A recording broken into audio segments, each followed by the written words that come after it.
How to change Roblox keyboard controls.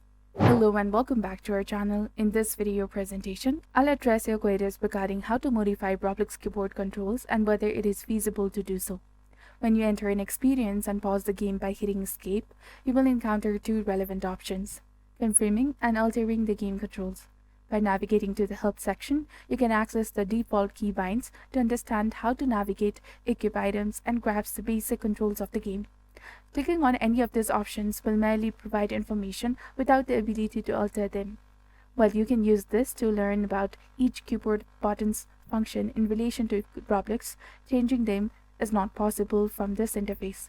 Moving on to the settings, the only option concerning keyboard controls is the movement mode. Here you can switch the movement mode from the default keyboard input to click to move or keyboard and mouse. Currently, these are the sole choices available in Roblox settings. As of today, changing key binds such as reassigning the video recording function from F12 to F10 is not supported. Regrettably, Roblox has not included the feature to customize the keyboard controls or key binds at will.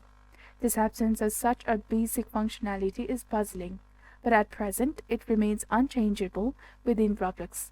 The only control adjustment available pertains to movement mode. The intention of this video is not to disseminate misinformation, but to inform viewers that, for undisclosed reasons, Roblox has yet to introduce the option to modify keyboard controls. Unless a future update addresses this, players must adhere to their default keybinds. If this video has clarified any uncertainties you had, please consider liking and subscribing for more straightforward tips. Thank you for watching.